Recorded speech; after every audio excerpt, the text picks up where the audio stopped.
Good afternoon, good evening. My name is Mark Little. I'll be moderating this panel, which we have titled The Journalism of Terror. I think we'll talk a bit more in detail about what we mean by, well, what I mean by using that phrase. It actually comes from a blog post I wrote a couple of months ago in response to the killing of a Jordanian pilot at the hands of ISIS. We all know this video, horrific, almost cinematic in its barbarism. Heavily produced to produce maximum effect. And I suppose that's what we're talking about today. We're talking about terrorism, which essentially is propaganda by deed. It is essentially the creation of horror and terror in a population with the aim of a political end. And in the past, and I'll introduce our panel in a moment because each has a really unique perspective. I come to this as a former journalist. My company is Storyful. I'm the founder and director of innovation. We deal with eyewitness media, passing it on to big news organizations. But I started out working in Northern Ireland during the Troubles there, at a time when Gerry Adams, the leader of Sinn Féin, was banned from the airwaves. At that point, people like the IRA could only reach an audience through people like us, through journalism. We were the gatekeepers in some ways of those terrorist acts and of the imagery and the information about them. Fast forward to today, when anybody can be an eyewitness to terrorism. Because on YouTube and Twitter and all these social platforms, you don't need a journalist to supply that information, that content. So in some ways, is journalism irrelevant in an age when all of us can see these acts of terrorism? Well, I would say very forcefully no. I believe journalism has never been more relevant in an age when terrorists can post their videos directly on the internet. But there's a huge, huge array of ethical questions, responsibilities that we have as journalists.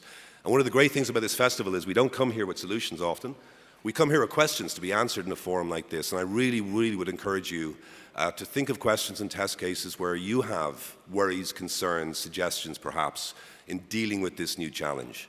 To introduce our panel from left to right, I'm really glad. In fact, in some ways, I couldn't think of a better group of people to talk about this subject. Ben Dupuer is the head of news at Channel 4. Ben is someone I met first as a producer in the field, in places like South Lebanon and Syria, and someone who was on the ground to see and witness these kinds of barbaric acts, but now is essentially the boss man and has to take those big decisions that come along.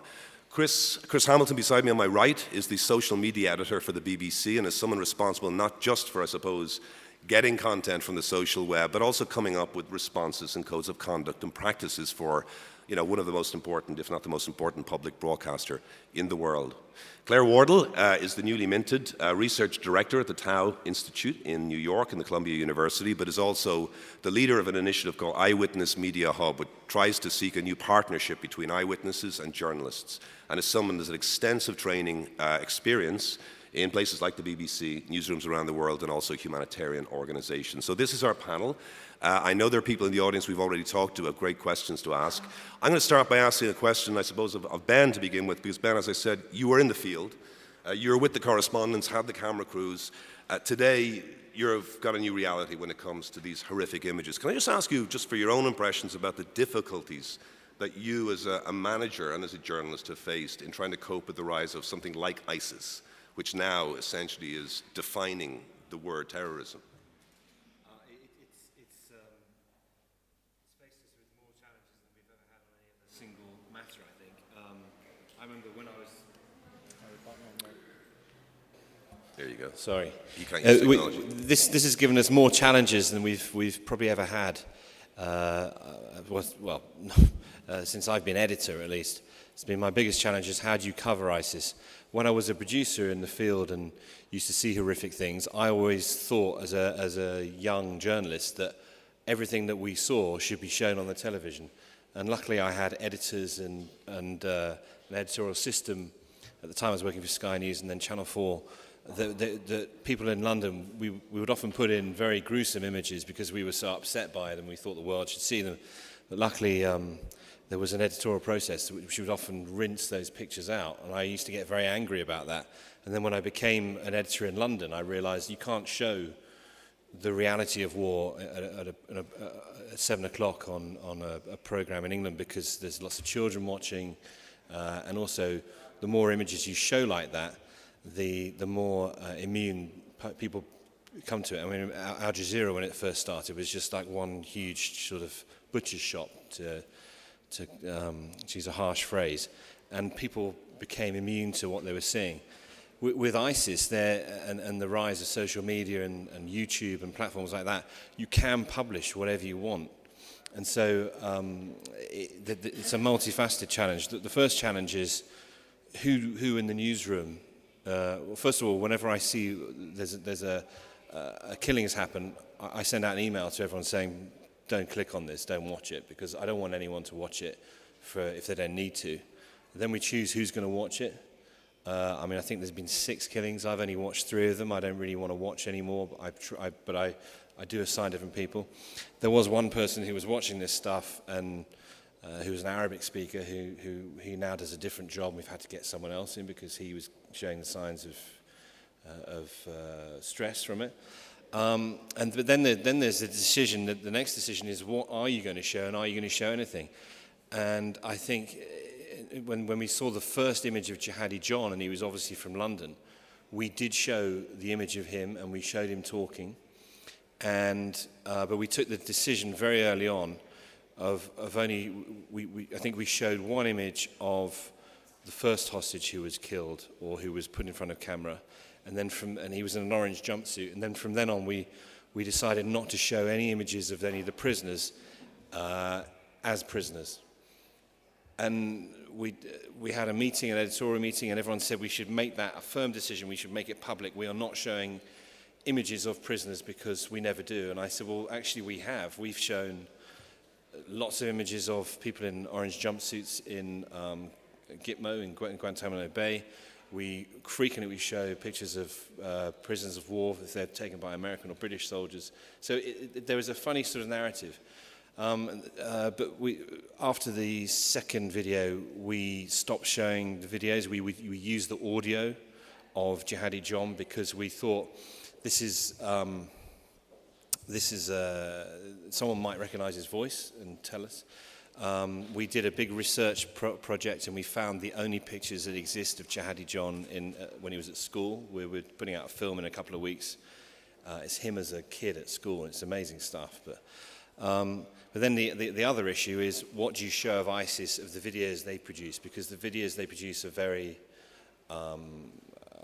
professionally produced, and this is a kind of first for us and journalists, is ISIS control a space now where there are no other journalists. I think there's been 2 or 3 journalists have gone in. Vice went in, but the pieces they produced, while they were very good, didn't challenge they weren't really journalism, they were really sort of, they were just observational. And so we have to show what they put there, but we show it very briefly and very edited. Because I know that, if we did not show it as journalists, no one saw it, right? We had an obligation, and you could argue that in places like Iraq and places where there was decisions to go to war, the failure of us as journalists to show horrific imagery might have led to an easy decision for a politician. But today, because of the rise of the social web, we no longer have that obligation, really, do we? Because people will see it if we choose not to show it. So can I ask you, in your own newsroom, and you are part of a broader news organization with ITN, tell me a bit about the debate that goes on. Are there people in the newsroom who just say, no, don't show it, flat, no way?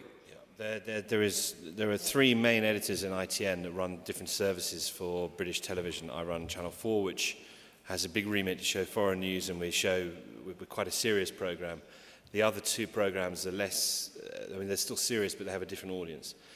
One of the editors said we shouldn't show anything that ISIS put out. We should never, we should label them Daesh, which is the Arabic word for, I don't know what it means, I think it means bastards or something, but, we should just ban it, and we should make that public position. And I said we shouldn't be doing that, because it's not our job to censor ourselves with a definite rule. We need, as editors, to take decisions on a case-by-case basis, and we still do, and I still do, on everything that happens with ISIS.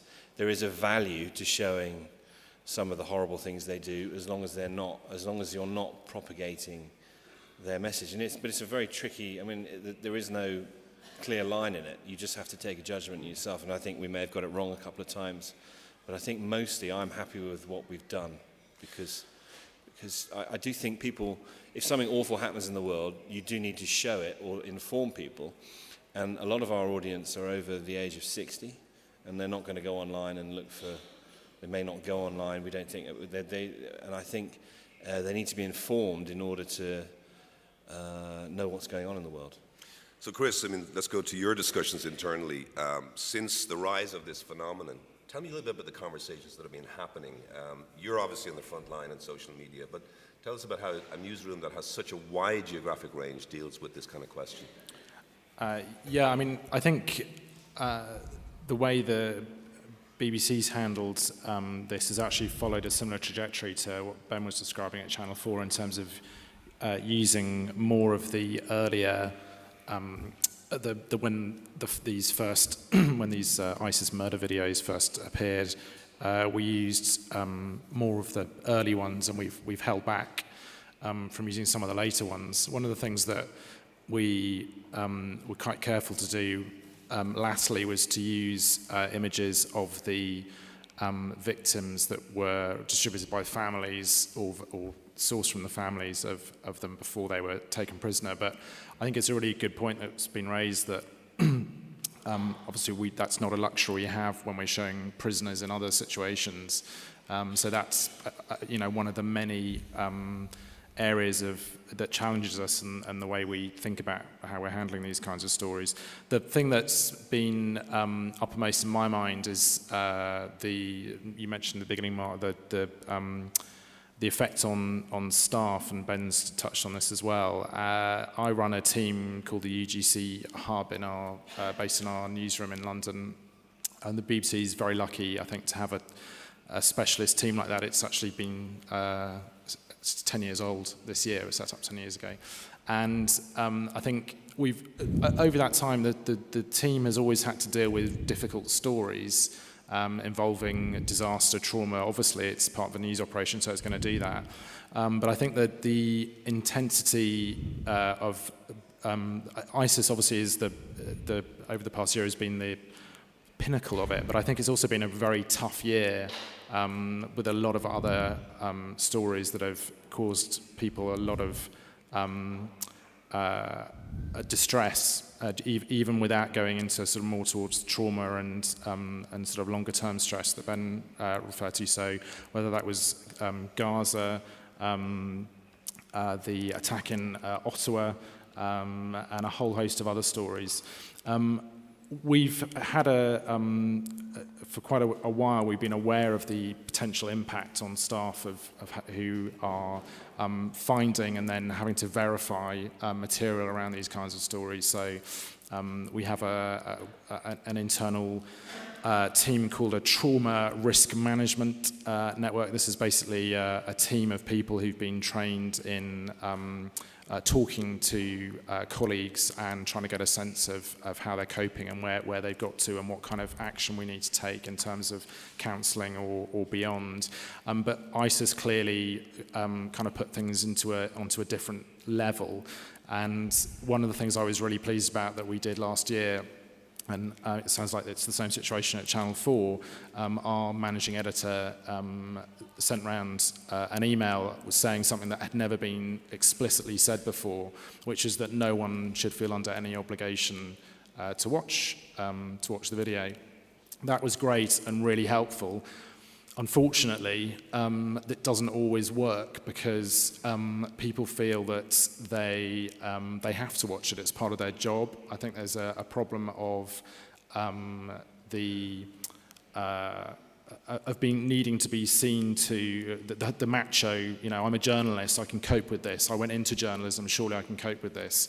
One of the problems that we've had is one particular case where someone watched, I think, the first 4 videos and was of the murder videos, the ISIS murder videos, and towards the end of that train, it was obvious that they were doing that because they wanted to prove to themselves that they weren't affected by it. So, and I think that's an example of that sort of the macho. Well, it's not macho in the sense, but just that sort of thing of I'm a journalist and I should be able to cope with this stuff. So I think I'm pretty I think the situation, the processes we have to help our teams deal with this are pretty good now, but it's something that we have to keep a really close eye on. And there's not that much research that's been done. There's been one piece of academic work that was done. I can't remember. Claire, you're probably Professor Feinstein, looking at this and comparing the effects on people who were newsroom-based to those who worked out in the field and those who worked on what you might call domestic or the sort of non-traumatic stories. And I think that was really helpful for demonstrating that there was an effect on those people who were in the newsroom and working on those stories. And so taking some of what we do and had it in place for a long time, obviously a long history, unfortunately, of PTS, of post-traumatic stress, affecting people who are deployed in the field, and taking some of the lessons around how we help those colleagues, but applying them to people back in the newsroom who traditionally we never thought were that exposed or that badly affected by it, but now clearly are. I mean, I'm just thinking myself, my career, I probably saw 6, 7 things in the field that would be on a par, anywhere close to what we see now. In the last year, I think I've seen 30, 40 things that I would never want to see ever again. Yeah. In these cases, as Ben was saying, the internal debate within the newsroom at the editorial level, on the one hand, do we ban it, not use it at all? Mm-hmm. Or on the other hand, people have a right to know, chuck it out there. Tell me just a bit about how you work on that spectrum. So personally, I think the BBC's view is similar to what Ben outlined, which is that I think there is a role. I mean, one of the things I was thinking about when we were thinking about this session and the point you've made, Mark, about so many people have access to the web and to social media and to this material directly. In the UK alone, I think it's something like, I can't remember the last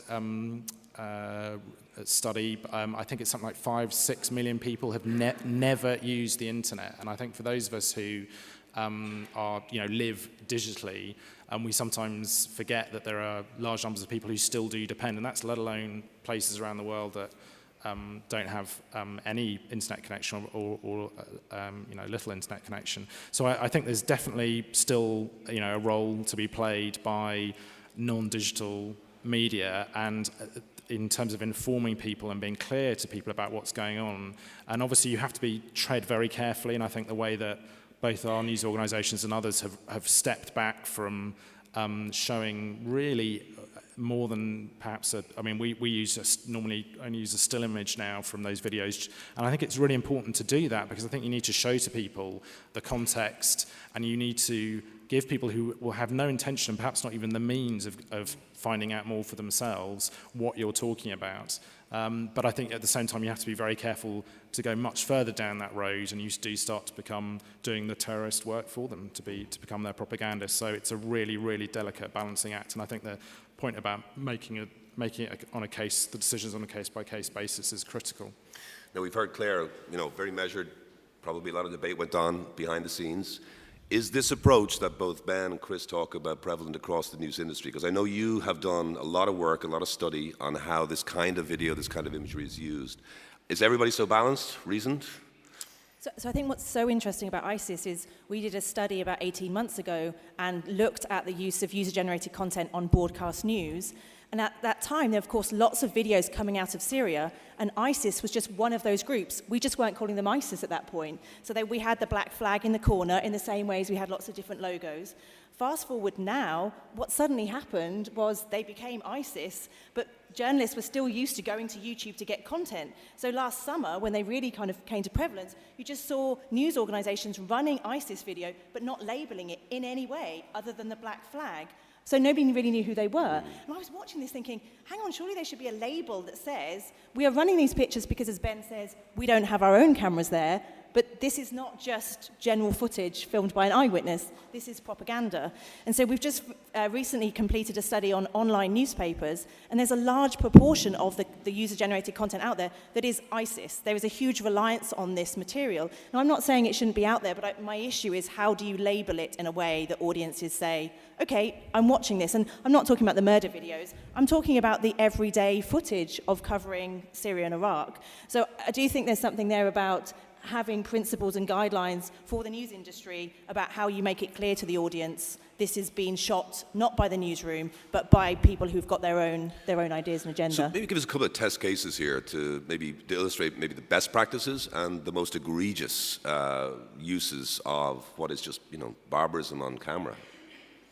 I mean, I think on this case-by-case basis, every graphic event is making news organizations stop and think. So, for example, the Charlie Hebdo case, the footage of the police officer being shot was captured by an eyewitness who uploaded it to Facebook for 15 minutes and then thought, no, I shouldn't do this, pulled it down, but by that time it had been distributed via YouTube by a friend of a friend, and it was out there, and news organizations were using it. And no journalist would sit here and say, well, we couldn't get permission, so we're not going to use it, because it was such a powerful piece of imagery. But that's made newsrooms sitting down to say, what do we do in a situation when it's been pulled down? How do we cover that? How do we cover that moment of death?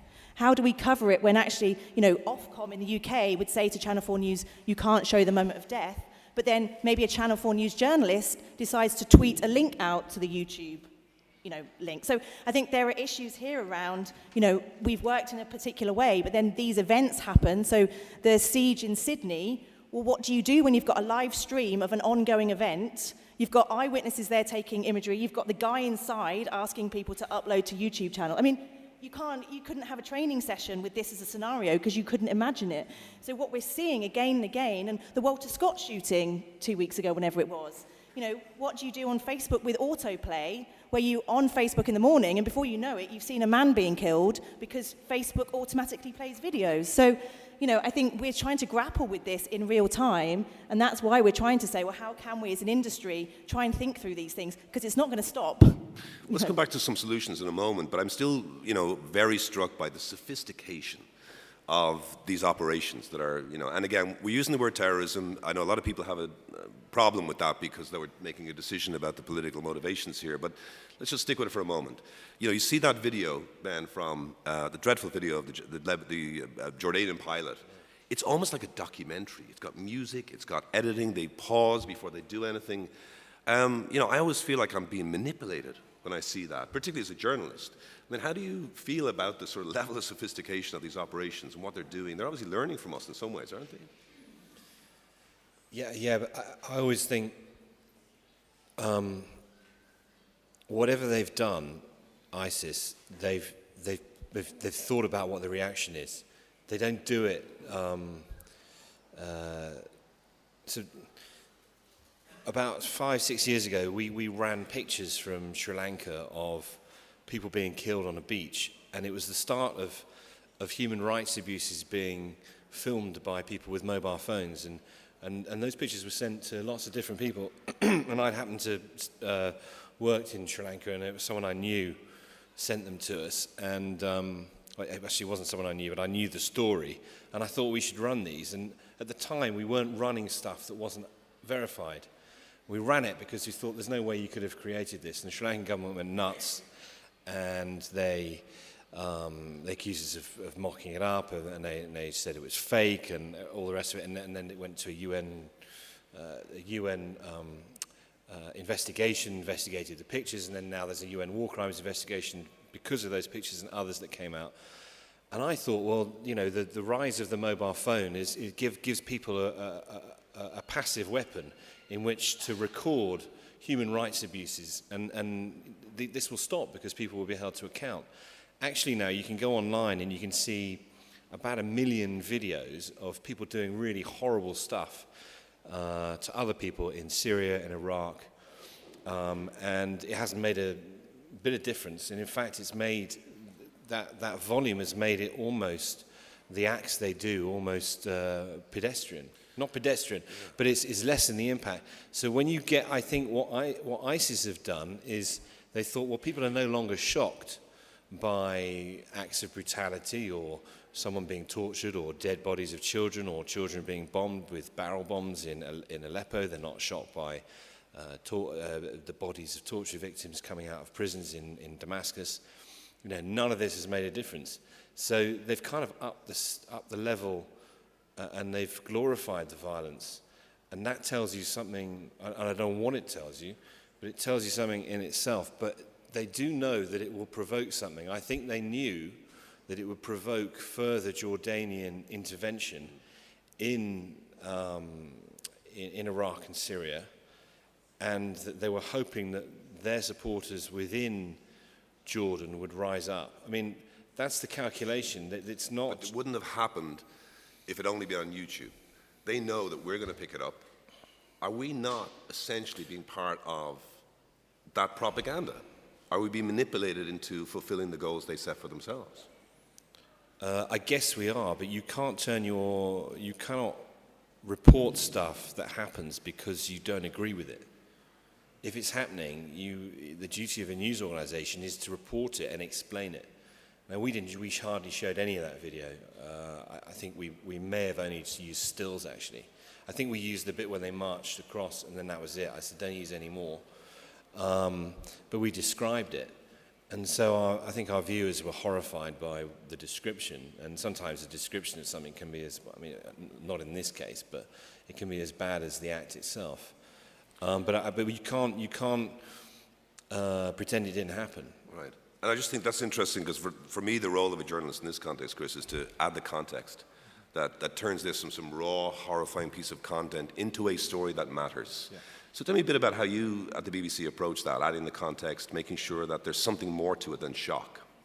Yeah, I think that's the difference really, and that's why when you were talking at the beginning, I remember a few years ago there was this sort of debate doing the rounds as social rose in prominence that journalists and media organisations weren't going to be needed anymore because why do you need them when you can go straight to the source?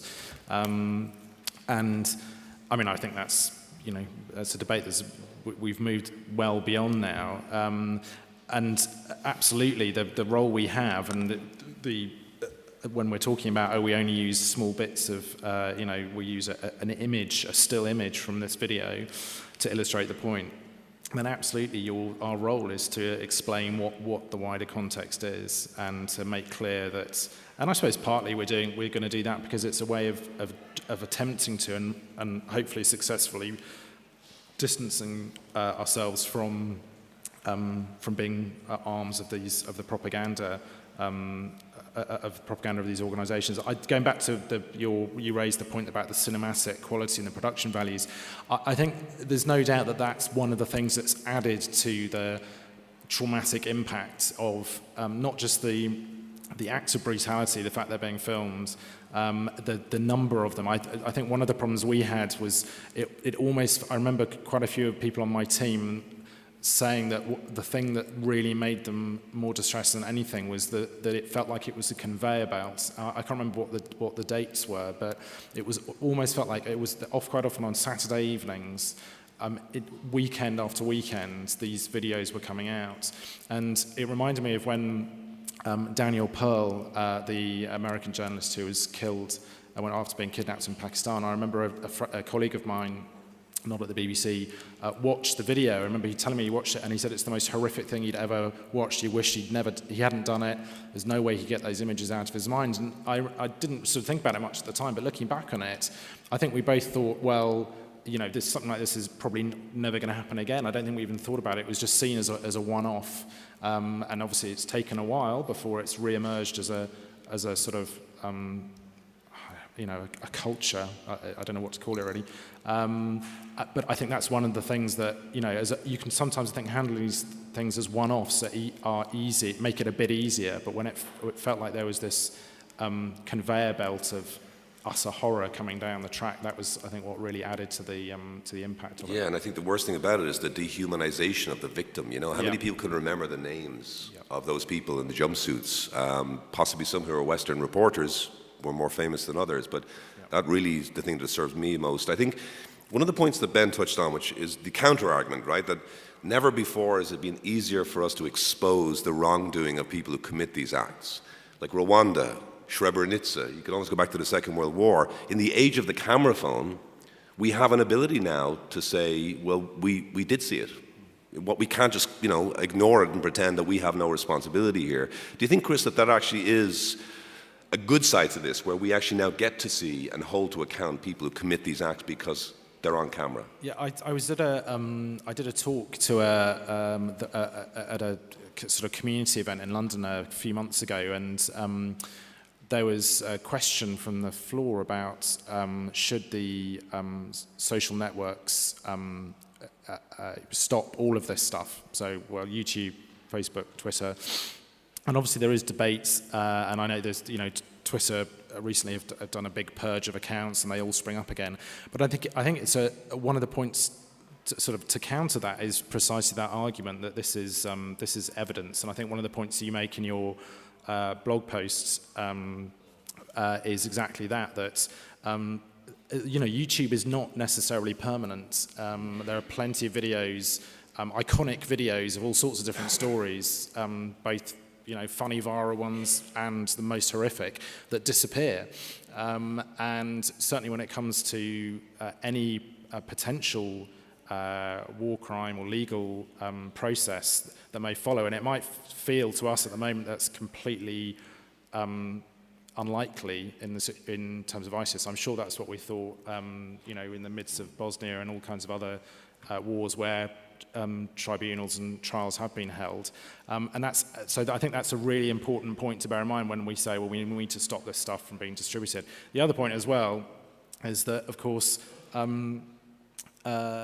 the security services find that useful as well when it comes to tracking people down. That is evidence as well. So when people have their accounts, and that might not be our job to support what security services are doing, but that's another reason, another counter-argument when it comes to those who say all this stuff should be taken down. Yeah, it's a difficult one. I mean, I know just a bit of information that the International Criminal Court have now resources dedicated simply to finding evidence within these videos that perhaps could be used in war crimes tribunals in the future. So it's an act of faith, I suppose, and potentially the power of this. But Claire, we talked earlier about the responsibilities we have to the audience, and also maybe the responsibilities of the platforms themselves, because YouTube, Twitter are not just simply conveyors of information. I mean, they have responsibilities. Can you point out some of the things you think should be done or could be done by the platforms themselves? So, I mean, if the platforms were here, what they tend to say is, we're not editorial, we're just platforms, we're just distributing content. But I think that there's a tipping point now because there's so much of this graphic material out there. I personally know a number of people who've said, I had to come off Twitter because it was a stream of automatically opened images and videos that I didn't want to see of ISIS throwing gay men off roofs. I mean, there was one particular week that it was just absolutely appalling.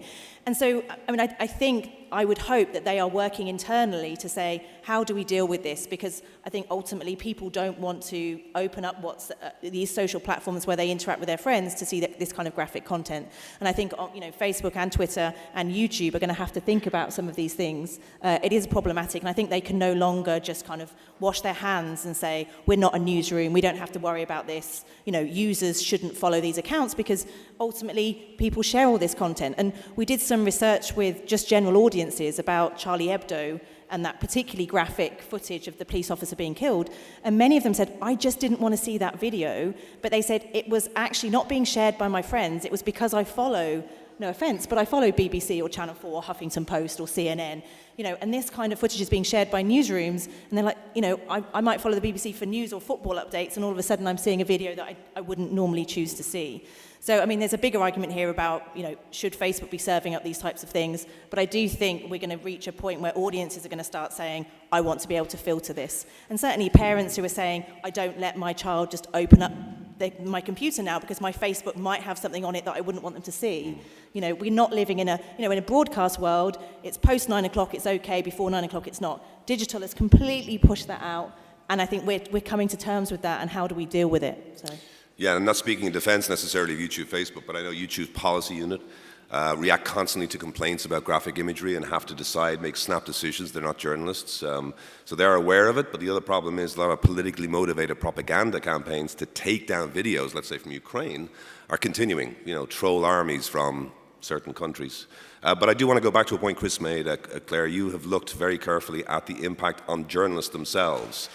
I think one thing from a report you published was there may be a mental health crisis in development here that we're not really dealing with as journalists. Is that too strong a word, too strong a phrase? No, I don't think it is at all. I think now it's not just, 2 years ago we might have talked about social media desks. Now, so many more journalists they've got TweetDeck open. They're using social as their primary sources. And the other issue I'd say actually is a number of journalists who do this who are relatively young or junior and have never been to the field. When you speak to them, they've got no context in which to put this in.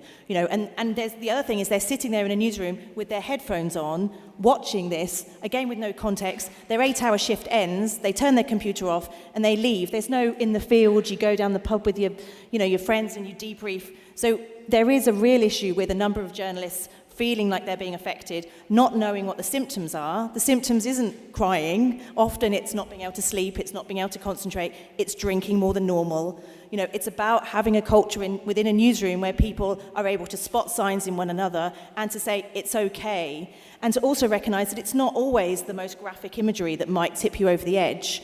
If you remember the Aurora shooting, the movie theatre shooting, I was at Storyful at the time, and one of our relatively young female American journalists who was 24, she said, I can't do this. I can watch content from Syria, but those people, those teenagers in the movie theatre are just like me, and their Facebook posts and their Twitter posts, they sounded just like me, and she really struggled with that. So I think we also have to recognise that trigger points aren't always graphic imagery. And I do think more newsrooms are thinking about it, but I think, we need to do more before we have a lot of journalists who are taking time off sick. Yeah, and then I remember when we were going into the field, we'd be like sent off on these hostile environment courses for weeks, special forces, people training you to be kidnapped and how to survive this stuff. And now, the 24-year-old journalist is almost powerless when they're witnessing stuff that would have shocked us even.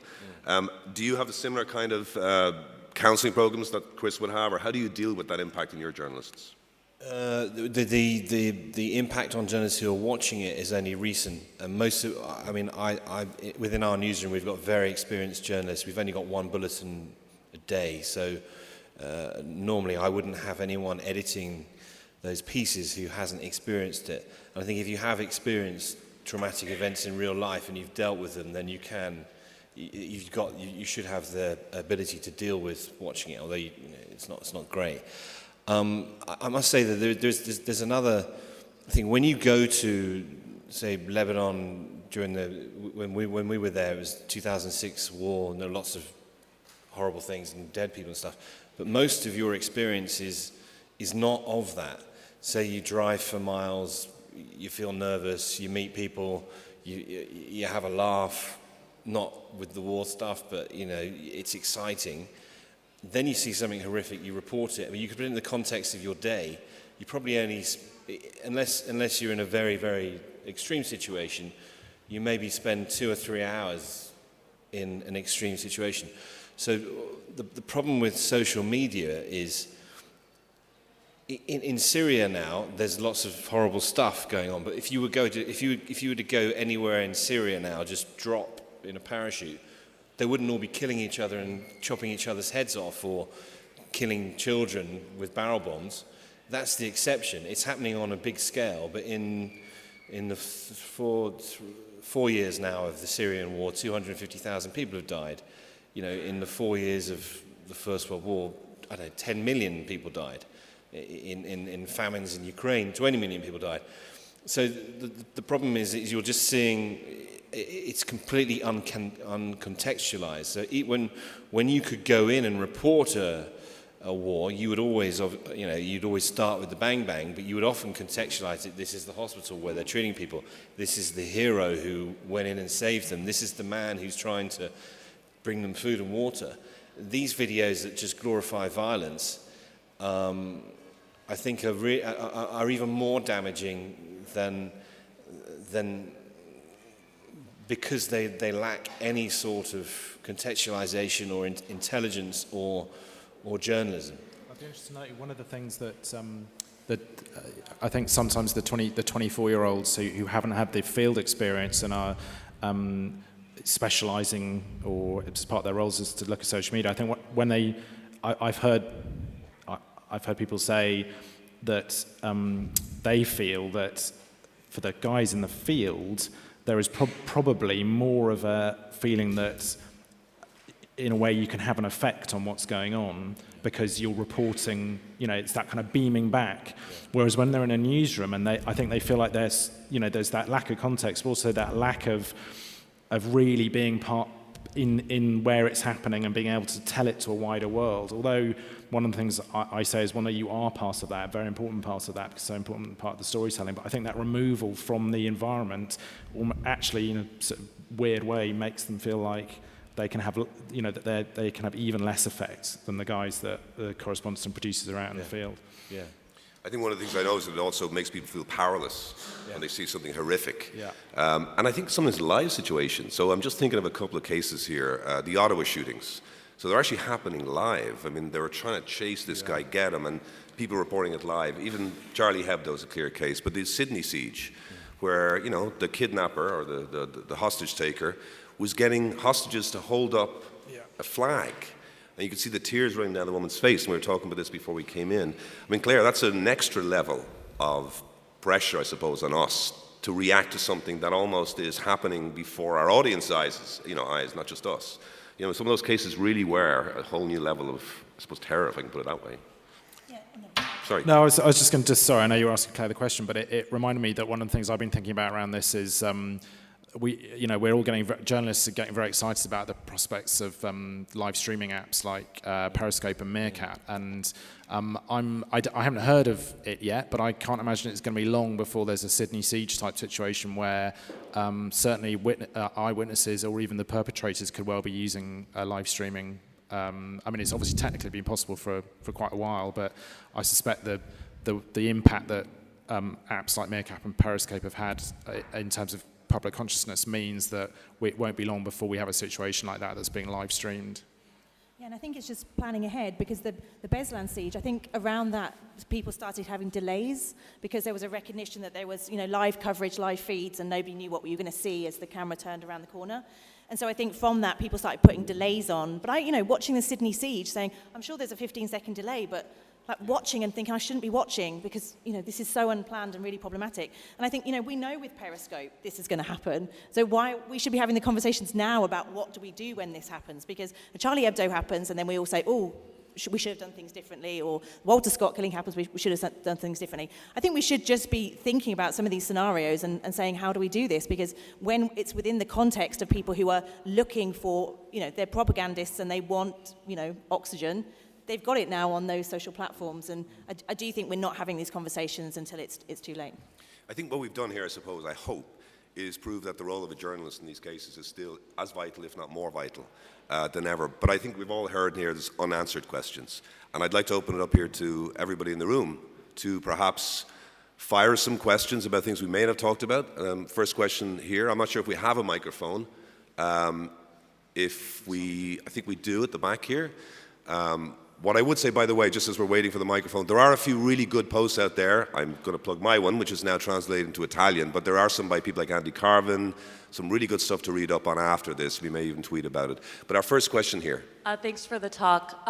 We've discussed a lot today about the age of the camera phone and all these videos and kind of using people on the ground or having cameramen there. But what about situations like Boko Haram in Nigeria? They obviously have used YouTube themselves, but they have conducted major terrorist attacks in areas where they've completely taken down ways for phones to be useful. So how do we kind of deal where there's limits of journalism and there's limits of social media?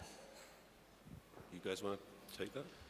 Yeah, it's another kind of almost a counterintuitive, isn't it? Because alongside the one about that we kind of assume everyone's got access to the web for their information consumption, in the same way that it's almost like we assume that when horrific things happen now, someone, whether it's the perpetrators or the witnesses, are going to be there to film it.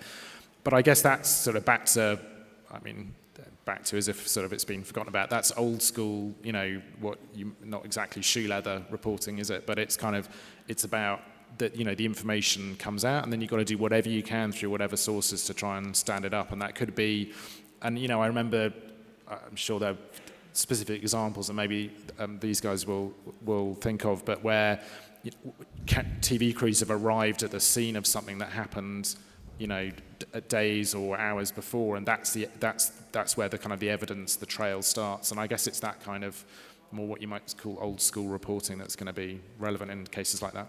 One thing I noticed, and I think you touched on it, Ben, was that we can't get into these places anymore. Used to be as a journalist in a war zone, that way was one set of forces, that way was the other. Now you don't know where the threat's from.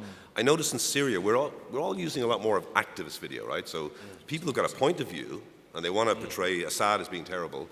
We got no choice really but to rely on them a lot of the cases for imagery. So that's kind of a new challenge for us, right? Yeah, I mean, we always label activist video as activist video or ISIS video as ISIS video, but we did used to put it in the script.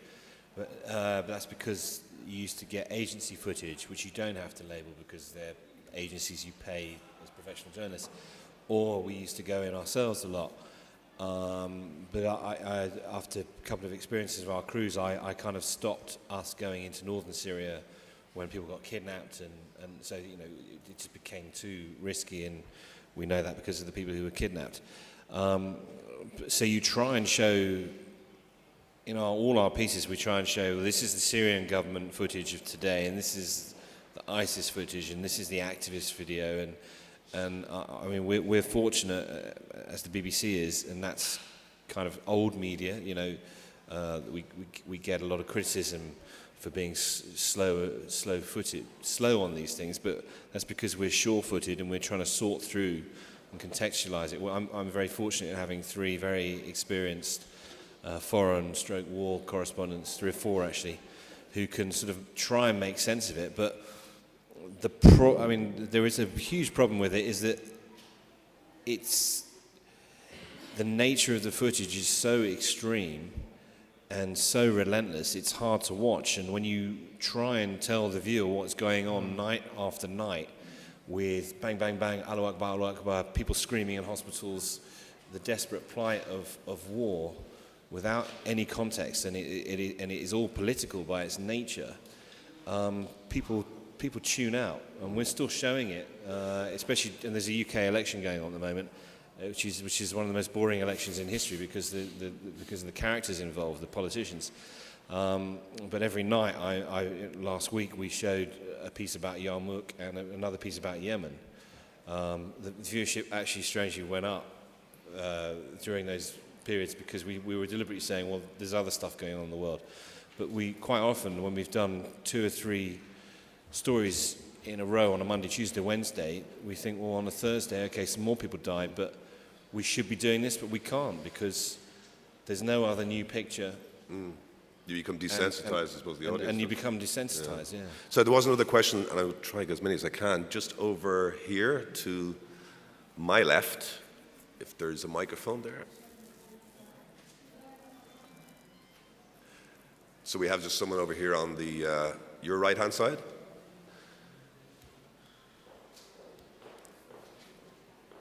Thank you. Actually, my question was just answered. It was,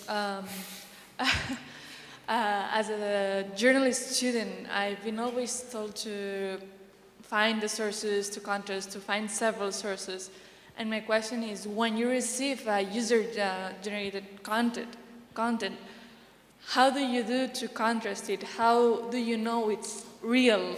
How do you know you can really show it? Like, I mean, we know 20 people have been killed, but how do we know that it has been ISIS and all this? So I suppose I'm going to go to Claire on this one just because I think these guys represent about the best practice, right? And I don't want to... I do want to ask Claire, that is a great question. When you source and verify and credit and get permissions and all that, not a lot of newsrooms are as good probably as these guys here from the surveys we've seen. Yeah, I mean, it's interesting that you said you're a journalism student, because I think one of the key things that journalism students should be taught now is how do you verify material that you've sourced from the social web. And if you are interested in this, I would recommend that you download the Verification Handbook at verificationhandbook.com, and it will talk you through exactly all of the processes. How do you find the source? How do you investigate somebody's digital footprint? How do you geolocate a piece of content? How do you check for weather reports? How do you look at EXIF data? I mean, there's a lot of things that you can do that when you run it, you are saying with some confidence, this has been verified. So to say, oh, it's user-generated content, we can't verify it, is actually something that some newsrooms hide behind because it is possible to verify user-generated content. So. Go ahead. I was just going to say, while we're sort of recommending reading, one of the, that's about the best place, the verification handbook is excellent.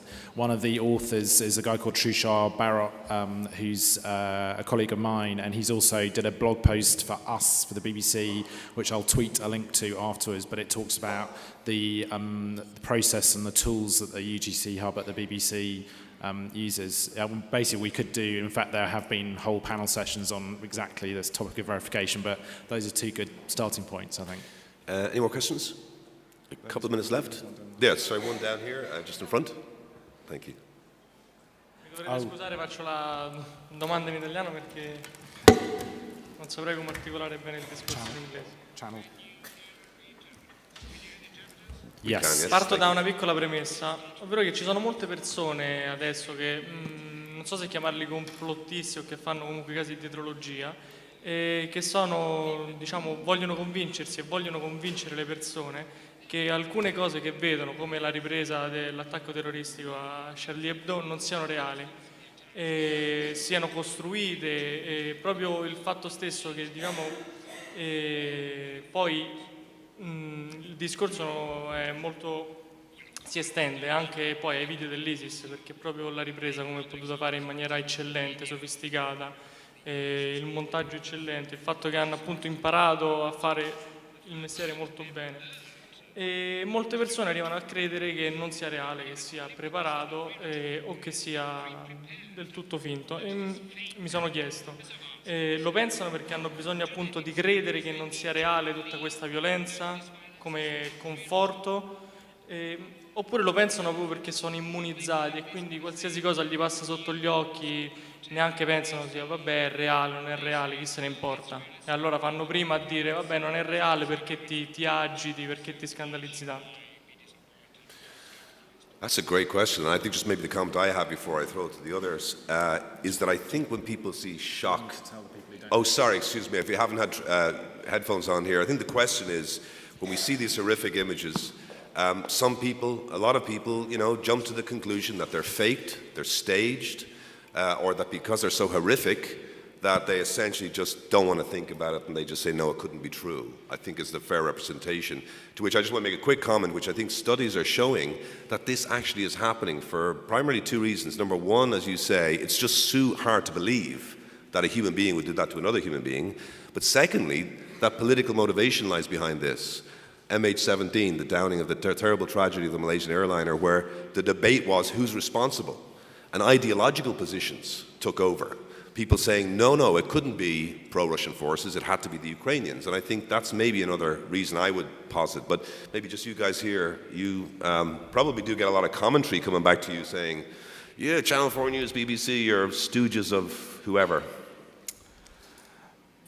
I'm sort of struggling a bit because I mean, once we look very carefully, and I mean, this is one of the problems we had when we were looking at some of the ISIS murder videos, is people had to pore over, you know, in real detail some of the most horrific things to, you know, looking at pixels. But I think I sort of don't have a lot of time for the kind of conspiracy theorist stuff around a lot of this. I really don't.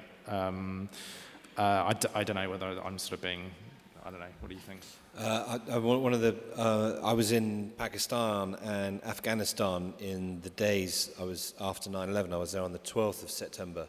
I landed in Pakistan, and the first immediate reaction in Pakistan was huge demonstrations in support of Osama bin Laden, and the public opinion was 78% that it was firstly that it didn't happen, or that it was a Jewish conspiracy, and that, I mean, there were a number of conspiracies. The first was that no Jews died in the Twin Towers because they didn't turn up for work. Second was the Americans flew the planes in themselves so they could bomb Afghanistan. And I mean, we in the first few days we were arguing with lots of people, but then you just thought, well, there's not much you can do about this. The sort of people who say this is a conspiracy or it's made up. I mean, there is a level of interrogation you need to do with everything, but yeah. we do that. If someone, we have crackpots calling us all the time, and and viewers' comments. And of course, the social media means you can hear from everyone who wants to tell you any shit that they want. But we have, there's not much, you can't argue, it's like arguing with a drunk. You can waste a lot of time. A lot of my journalists waste a lot of time on Twitter arguing with people who say outrageous things. I think quite often you can just, if someone says something outrageous, just ignore it. I mean, I'm not saying what they're saying is outrageous, but if they're really inside some mad conspiracy, then they just leave them there. Brief comment there? Yeah, I just want to say it reminded me of one of the examples that is talked about when it comes to verification. And Syria is a video of someone being buried alive, which emerged in the early days, and back then felt pretty horrible. Actually, that's one of the things I remember. That was like a real. I remember thinking, "Wow, this is bad." And looking back now, I mean, obviously, still bad, but considering what we've seen.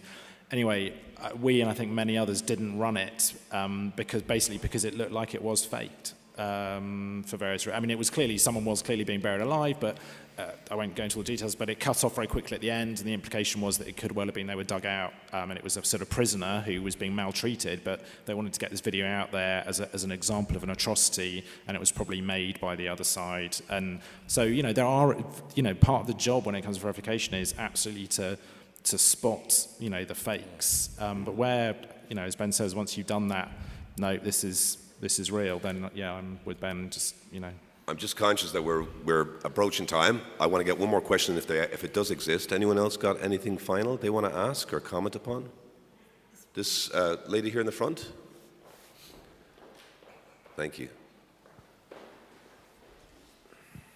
I was just wondering, so for reporters out on the field, we have the hostile environment training and all these things. So in terms of, should there be more training for junior position and newsroom positions back in London, for example? Is it something that should be done by universities or by newsrooms themselves when you start on the job? Yes. Yes, I really, really believe that this should be starting in journalism schools, both in terms of skills, but also making people aware of the potential impact of watching all of this, and to do something about the macho culture and that you don't have to witness things. I think those conversations should be starting there, but we should be having more training, not just the people who are doing it, but senior editors. When we did some research in newsrooms, people who did this every day said, yes, it's a problem. Senior editors, not Ben and Chris, but others will say, I was in Sarajevo, I saw the horrors there, it's just the same. And there was a sense that, they didn't understand because they weren't doing it, and they said, I've seen the worst things possible. So there's a lot about educating senior members of staff about this, how to spot symptoms. So, yeah, I mean, I'm kind of a massive advocate for this, but we should be doing a lot more of it. And we both talked extensively about this as well, but I think I might leave that as the last word, if you don't mind. There's so much more to talk about. I would urge everybody, there's so much good stuff online at the moment in going into this. I mean, the work of Bellingcat, Eliel Higgins, Andy Carvin reportedly, hopefully Storyful, the BBC UGC unit done great work and some great blogs about this kind of stuff. Bruce Shapiro, the Dart Centre on Safety for Journalists, the Eyewitness Media Hub, most of all, last but not least, which is really doing great work in trying to sort through some of these questions, if not necessarily come up with answers. Thank you all. Thank you especially to the panel.